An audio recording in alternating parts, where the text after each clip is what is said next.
እዞም ስካመርስ ዝበልናዮም ወይ ከዓ መጣፋፍእቲ መታለልቲ ንብሎም ዘለና ሰባት ምስ ፈራሕካ ምስ ተሃንጠኻ ወይ ምስ ሓዘንካ ጽቡቕ ጌርካ ትሓስብ ከምዘየለኻ ምስ ፈለጥዮም ዝዕወቱልካ ወይ ንኽዕወቱልካ ዝፍቱንኻ ማለት እዩ። ስለዚ ከምስታት ክትርኢ ከለኻ ስግኣት ክፈጥረልካ ከሎ ሓደ ነገር ህድእ ምባል የድልየካ ማለት እዩ። ዘይምህዋኽ ምስኦም ዘይምጉያይ ህድእ ምባል ህዱእ ኣእምሮ ኩሉ ግዜ ንሰረቕትን ንመጣፋፍእትን ካብ ስማርትፎን ንላዕሊ ይኸብዶም ይኽፍትንዎ ከለዉ። ስለዚ ናብቲ ናይ ሎማዓንቲ ሓሳበይ ክመጽእ እንታይ ክንገብር ኣለና ትብል እያ ማለት እዩ። ብዛዕባ ኢና ክንዛረብ ዘለና ተን ክንገብረን ኣለና ርእስና ንምክልኻል ኢለ ዝሓሰብክዎ ነጥብታት የኸካፍለኩም። እቶም ሰረቕቲ ወይ እቶም መጣፋፍእቲ ዝጥቀሙሉ ሜላታት ኢለ ዝረኣኽዎ ካብ ዝረኣኽዎን ካብ ኣብ ካልኦት ዝበፅሐን ግን ኣብቲ ሓንቲ ቪድዮ ኣብዛ ቅድሚ እዚኣ ፖስት ዝኾነት ቪድዮ ስለ ዘሎ እቲ መልእኽቲ ኣብኡ ከይድኩም ክትርእይዎ ገለ ሓበሬታ ከዓ ክትረኽቡ መምሃሪ ክትረኽቡ ይዕድመኩም። ቀዳመይቲ ስምዒትካ መቆፅፃርያ ማለት እዩ። እቲ ትሪኦ ዘለኻ መልእኽቲ ይኹን መሴጅ ወይ ከዓ ናይ ቴሌፎን ዘረባ ክኸውን ይኽእል ኩሉ ግዜ ህፁፅ ጉዳይ ከም ዝተረኽበ ከፃድፉና እንድሕር ዳኣ ፍትኑ ኣለዉ። እቶም ብኣካል ዘረኸብናዮም ክኾኑ ይኽእሉ ብቴሌፎን ከምኡውን ብኢንተርነት ክኸውን ይኽእል ብመሴጅ ደፍደፍ ኢልና ሓደ ነገር ክንገብር ይውኽና እንድሕር ዳኣ ኣለዉ ኮይኖም ኣብዚ ግዜ እዚ ክነስተውዕሎ ኣለና ማለት እዩ። ገለ ነገር ክኸውን ይኽእል ኢልና ክንሓስብ ክንክእል ኣለና። ስለዚ ካብቲ ዘለካ ዘይምቕፃል ካልእ ሓበሬታ ዘይምሃብ እቲ ክሳብ ሕጂ ተዛሪብካዮ ዘለካ እኹል እዩ ማለት እዩ። ካብኡ ዘይምቕፃል ደው ምባል ገለ ጥርጣረ እንድሕር ዳኣ መፂካ ደው ትብል። ሓደ ግዜ ስክፍታ ኣለና ሰብ ዝፈልጠና ኮይኑ ስምዐና ከምዚ ነገርኩም ኣብቲ ሓንቲ ቪድዮ ሲ ብዛዕባ ቤተክርስትያን ዝኸዶ ቤተክርስትያን ከይተረፈ ሽም ጠቒሱ እንድሕር ዳኣ ዝነግረኒ ኣሎ ኮይኑ ሲ ዝፈልጠኒ ሰብ ኢለ እየ ዝሓስብ። ስለዚ መንዳኣ ኮይኑ ኢልካ ፖላይት ኮይንካ ክትቀርቦ ትደሊ ኢኻ ማለት እዩ። ክትገብሮ ዘለካ ምፍላጥ ግን ኣገዳሲ እዩ። እንታ ክትጥቀም ትኽእል ኢኻ ኦኬ ፀኒሐ ክድውለልካ እየ ኢልካ ዕፁ ተብሎሞ ንኣብነት ትፈልጦም ሰባት ክመስሉኻ መሲሉ ቀርበካ እንተሎ ተረጋግፀሉ መንገድታት ምድላይ ከምቲ ኣብ ዝሓለፈ ዝበልክዎ እውን ናብቶም ትካላት ካብ ትካላት ኢና ዝብሉካ እንተኮይኖም ናብቲ ምንጭ ተመሊስካ ምድዋል ማለት እዩ። ንስኻትኩም ዲኹም ትድውልለይ ዘለኹም ወይ ንስኻትኩም ዲኹም መልእኽቲ ፅሒፍኩም ለይልካ ምሕታት ይከኣል። ካልእቲ ሓይልኻ ኣብ ቀስ ምባል ይኹን። ቀስ ኢልካ ክትገብሮ ንኣብነት ሎሚ ኢሎም ካሎሙ ክትገብሮ የብልካን።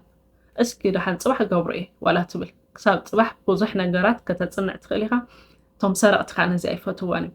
ዳሕራይ ክገብሮ እየ ፅባሕ ክገብሮ እየ ፅባሕ ክመልኦ እየ ፅባሕ ክድውል እየ ትብሎ ነገር ኣይቅበልዎን እዮም ኣይፈትዎን እዮም ማለት እዩ። ምክንያቱ ካልኦት ከዓ ዝድወለሎም ብዙሓት ኣብ ላይና ኣለዎም ማለት እዩ። ስለዚ ወይ ክሓርቅዮም ምሳኻ ወይ ትፈልጠሉ ሜላታት ክመፅእ ማለት እዩ። ስለዚ ኩሉ ግዜ ቀስ ኢልካ ትገብሮ ነገር ክጠቕመካ ይኽእል እዩ። ካብ ብዙሕ ነገር ከዓ ከውፀካ ይኽእል እዩ። ሳሳይ ህውኽ ዝኾነ መልሲ ኣይትሃብ። ሓደ ግዜ ይድወለካ ሞ ዘይ ዝተሓተትካ ኸ ተረድአካ የስ ትብል ኩሉ ነገር ሽዑ ንሽዑ መልሲ ክትበሉ ግዴታ የብልካ። ክሓስበሉ ዶ ክትብሎም ትኽእል ኢኻ። ንኣብነት ምስ በዓል ቤተይ ክዛረበሉ ምስ በዓልቲ ቤተይ ክዛረበሉ ምስ ሓወይ ኣሎ ክመኽሮሞ ሽዑ ክድውል እየ ብዙሕ ነገር ክትብል ትኽእል ኢኻ ማለት እዩ። ራብዓይ ነጥብ ከዓ ንውሽጥኻ እመን። ብዙሕ ግዜ ሰሚዕና እንተ ደኣ ኮይና እቶም ግዳያት ዝኾኑ ናይ ዝኾነ ሰብ ዘጠፋፍኦም ወይ ዝሰረቆም ዘታለሎም እንታይ ክብሉ ኢኹም ትሰምዑ? ዋይ ብቐደም እኮ ነፍሰይ ነግረኒ ነይሩ እዩ ስኽፍክፍ እናበለኒ ኢኹም ገይረ ክብሉ ንሰሚዕና ማለት እዩ። ስለዚ ውሽጥኻ ክትሰምዖ ክትክእል ኣለካ ንውሽጥኻ ክትኣምኑ ኣለካ። ሓደ ግዜ ዘደናግር ነገራት ዝርብሸካ ነገራት ምስ ረኣኻ ውሽጥኻ ይነግረካ እዩ። ዝስምዐካ ነገርሲ ኣሎ። ሕጂ እቲ ውሽጥኻ ክስምዐካ ከሎስ እናተረበሽካ ከለካ ስለምንታይ ሓደ ውሳኔ ትገብር? ክትሓድእ ኣለካ። ውሽጥና ክነግረና ከሎ ወይ ዘይምርግጋእ ክስምዐና ከሎ ንውሽጥና ክንሰምዕ እንታይ ኮይነ እየ እዚ ነገር እዚ ይርብሸኒ ኣሎ ዘይጥዑይ ክኸውን ይኽእል ኢልና ክንጠራጠር ክንክእል ምልክት ሕቶ ክመፀና ክኽእል ኣለዎ። ስለዚ ኣብዚ ዘለዓልክዎ ኣርእስቲ ክንመሃረሉ ኣለና ኢለ ዝሓሰብክዎ ነጥቢ እምበር መታለልቲ ሰባት መጀመርታ ዝገብሮ ኣእምሮና እዮም ዝሰርቁ። ናትና ኣእምሮ እዮም ዝሰርቁ። ኣተሓሳስባና እዮም ዝሰርቁ። ንኣተሓሳስባና እዮም ምድንጋር ዝገብሩ ንኣእምሮና እዮም ምድንጋር ዝገብሩልና ከም ንደናገር ከም ንጭነቕ ከም ንህወኽ ዝገብሩና ማለት እዩ። ስለዚ ገንዘብና ንብረትና ከይንስረቕ ክንጥንቀቐሉ ፅቡቅ እዩ። ኣእምሮና ከይንስረቕ ክንጥንቀቕ ግን እቲ ዝበለፀ እዩ ማለት እዩ።